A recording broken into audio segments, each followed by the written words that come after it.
ایک ایسی ناول جسے آج کے ٹائم پہ آلموسٹ 90% لوگوں نے ایک نہ ایک بار تو ضرور پڑھا ہوگا، چاہے اب وہ ریڈر ہوں یا نہیں۔ اور کچھ لوگوں کی یہ پہلی کتاب ہوگی جسے پڑھنے کے بعد انہیں کتابوں کے جہاں سے محبت ہو گئی ہوگی۔ جب بھی ہم اس ناول کا نام سنتے ہیں تو سب سے پہلا خیال جو ہمارے ذہن میں آتا ہے وہ سالار سکندر اور امامہ ہاشم کا ہے۔ لڑکیاں جنہوں نے یہ ناول پڑھی ہے، اگر ان سے کوئی پوچھے تمہیں کیسا شوہر چاہیے تو ان کا بس ایک ہی جواب ہوگا، سالار سکندر جیسا۔ اور لڑکوں کو امامہ ہاشم جیسی بیوی کی تلاش ہے۔ بہت سے لوگوں نے اس ناول کو امامہ اور سالار کی کیمسٹری کی وجہ سے پڑھنا اسٹارٹ کیا ہوگا، یہ سوچ کر کہ اس میں ان دونوں کی کہانی بتائی گئی ہے۔ کہانی دیٹ مینس امامہ اور سالار کی لو سٹوری، محبت بھری داستان۔ کیوں، صحیح کہا نا میں نے؟ پر یہ ناول اس کے بالکل برعکس ہے۔ جی ہاں، اس کا کانسیپٹ ٹوٹلی ڈیفرنٹ ہے۔ یہ ایک ایسی کہانی ہے جو دل کو چھو لے، ایمان کے سفر کی داستان، Peer Kamil, the perfect mentor. یہ ناول پبلش ہوئی تھی 2004 میں، جس کے رائٹر ہیں عمیرہ احمد۔ عمیرہ احمد پاکستان کی ایک مشہور ناولسٹ اور ایک اسکرین رائٹر ہیں، جن کی کہانیاں گہری، جذباتی اور سوچنے پر مجبور کر دینے والی ہوتی ہیں۔ ان کی کہانیوں میں محبت، ایمان اور زندگی کے مسائل کو خوبصورتی سے بیان کیا جاتا ہے۔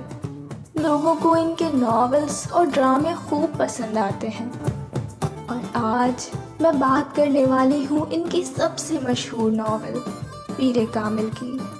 اس ناول میں دو مختلف انسان کی کہانیاں بتائی گئی ہیں۔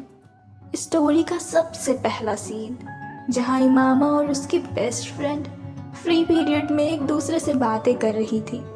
دونوں اپنی لائف کی سب سے بڑی خواہشات ایک دوسرے کو بتا رہی تھی۔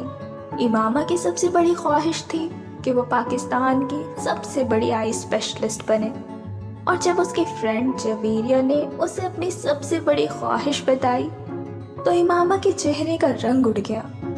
اور یہ تھا ہماری اسٹوری کا سب سے پہلا سسپنس، امامہ ہاشم، ایک ایسی لڑکی جو سچ کی تلاش میں تھی۔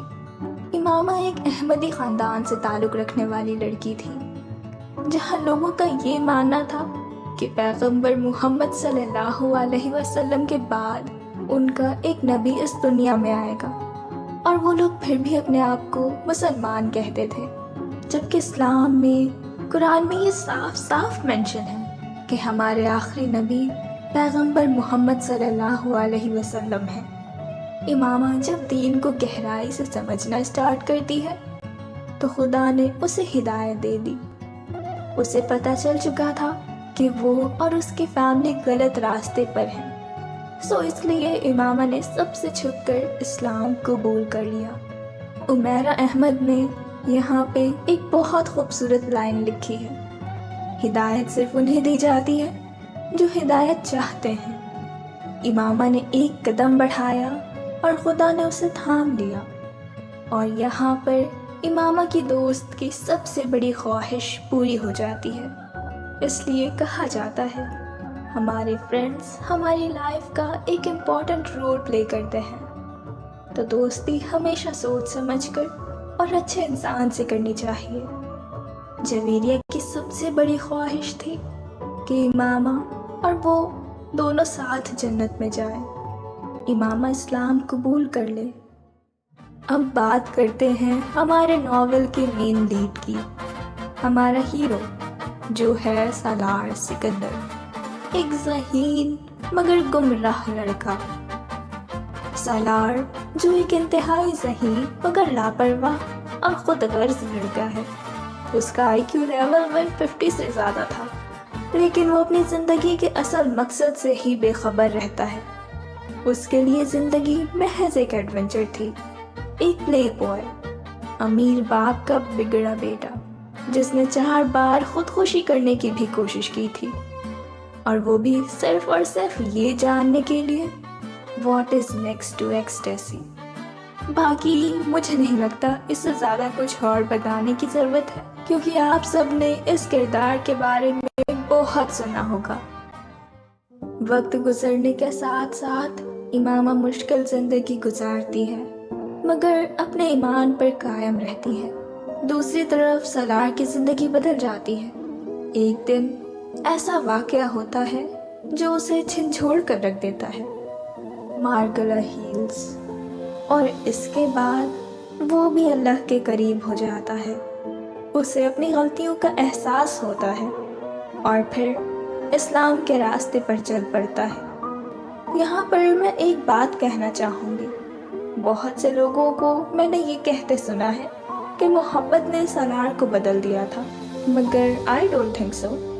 ایسے لوگوں کو مارگلا ہیلز پر پیش آنے والا واقعہ ذرا پھر سے پڑھنا چاہیے۔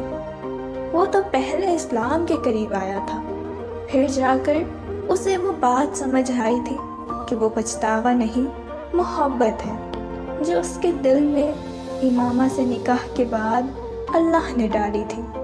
اس لیے کہا جاتا ہے نا، نکاح کے بعد والی محبت پاک محبت ہوتی ہے۔ جیسے سالار نے امامہ سے پاک محبت کی تھی۔ سالار نے خدا سے پاک عورتوں میں سے ایک کو مانگا تھا۔ سالار نے امامہ ہاشم کو مانگا تھا۔ وہ 9 سال تک امامہ کو ڈھونڈتا ہے، پھر آخر میں وہ اسے نہیں ملتی ہے۔ وہ طوائف کے کوٹھے پہ سجدہ تک کر لیتا ہے۔ اسے لگتا ہے شاید امامہ وہاں ہے، مگر اس نے اسی وقت سجدہ کیا کیونکہ وہ طوائف کے کوٹھے پہ نہیں تھی۔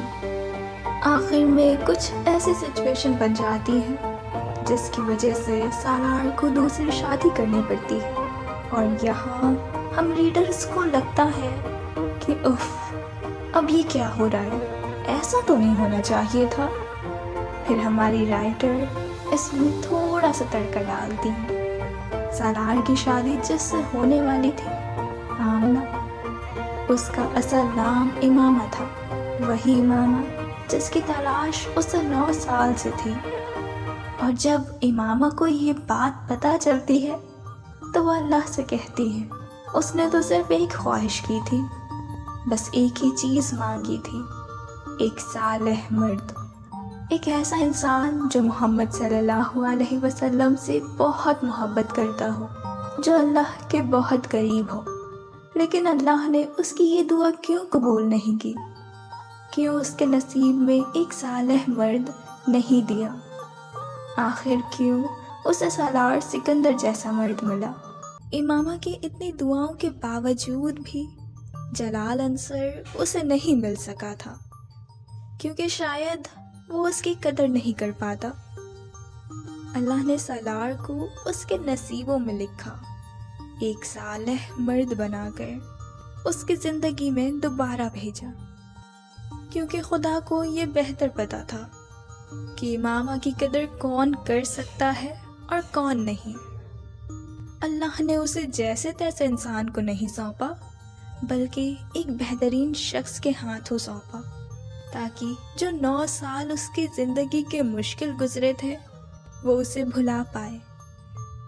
جس نے خدا کے لیے اپنا سب کچھ چھوڑا ہو، آخر خدا اسے یوں کسی کے ہاتھوں کیسے دے دیتا؟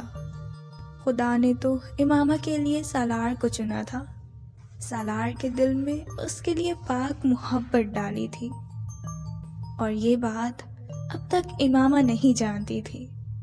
اس لیے کہتے ہیں نا، جو بھی ہوتا ہے سب اچھے کے لیے ہوتا ہے، بس ہمیں خدا پر یقین ہونا چاہیے۔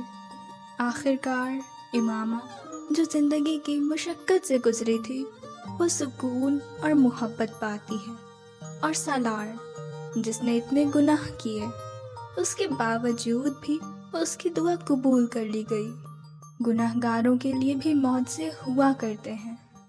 یہ ایک ایسی ناول ہے جو ہمیں ایمان، صبر اور سچی محبت کی اہمیت بتاتی ہے۔